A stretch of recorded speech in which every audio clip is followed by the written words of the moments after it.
Hey, welcome back to another Motox. Remember, Motox can be like Botox. An injection of Motox can take the wrinkle out of personal finance. Now, if you remember, we talked about federal income taxes and also state income taxes, taxes that you get to pay someday as you get out on your own. But yet, there's two more taxes you have to pay. One is Social Security, and the other one is Medicare. Wait, someone's at the door. Be right back. Who's there? Oh, no, don't come in. No, get away from me. No,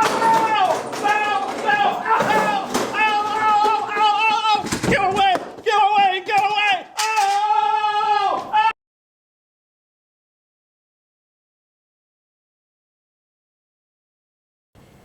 Sorry about that, everybody. Stinking bee. I didn't know that bees knocked on the door. I opened the door and the stinking thing attacked me. That's all I could do to get away. I got stunned. Good thing I'm not allergic. And it's a good thing, a darn good thing, that I have Medicare, because I'm probably going to have to go to the hospital and get some antibiotic or something. At least it'll be covered by my Medicare taxes. So give me a couple minutes to regroup here, and I'll be back.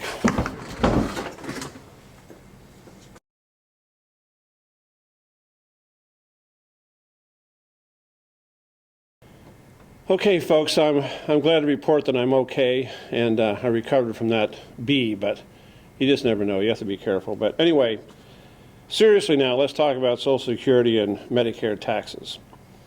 Social Security is money that is taken out of your paycheck every month or every pay period. Let's say every pay period, whether you're paid weekly, bi-weekly, semi-monthly, or monthly. It comes out of your paycheck every time, and it's given to the federal government for your retirement someday, if you retire. And Medicare comes out of every pay period, out of every paycheck, for health insurance for people who are 65 or older. Now, the percentage for both is the same always. It's 6.2% for Social Security and 1.45% for Medicare. So the way you calculate that is really simple. You just find out how much each of your pay periods, or how much each paycheck is, multiply that by 6.2% for your Social Security, and multiply it by 1.45% for your Medicare. And the total of those is 7.65%. Now, the interesting thing is that your employer also has to match that. So when you contribute that 6.2% to Social Security, the employer is also putting in 6.2% and 1.45% for Medicare. Now, the interesting thing is if you ever are a sole proprietor, you get to pay both sides of that.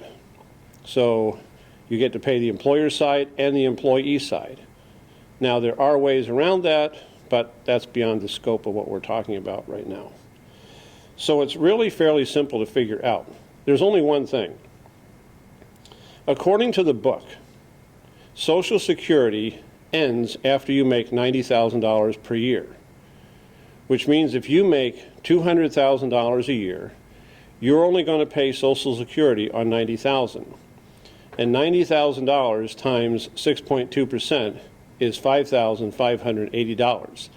And that is a number that you want to write down or remember, because that is the maximum amount anyone pays in Social Security. Now, as I told you in class, however, that's only for the book. In real life, the number is $113,700. But we're not using that because we have to use the textbook. So $90,000 is the maximum. It is the maximum that anyone has to pay Social Security on. And the number is $5,580. Now, Medicare never ends. It's 1.45% of your paycheck. It doesn't have a cap on it like Social Security. So if you make $200,000 a year, you're going to pay 1.45% of $200,000. Now, the only tricky part to the Social Security thing is figuring out if someone makes more than $90,000, when does it end? Now let's look at an example, for instance, in the book, number 12.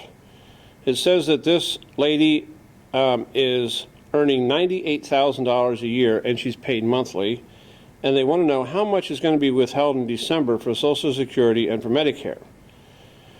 Well, now we know that at $90,000 you don't pay any more Social Security, and she makes $98,000. So at some point she's going to hit that 5580 number that I told you about.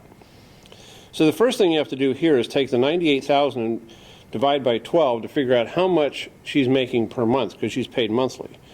So when you do that, you're going to find out that she makes $8,166.67 per month. Now, out of every paycheck, she pays 6.2% Social Security and 1.45% for Medicare. If you multiply 8166.67 times 6.2%, you'll get $506.33. So that means out of every paycheck, $506.33 is coming out for Social Security.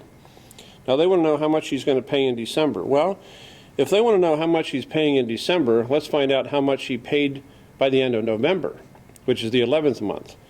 So if we multiply 506.33 times 11, we find out that she's paid $5,569.67 into Social Security by her 11th paycheck or the November paycheck.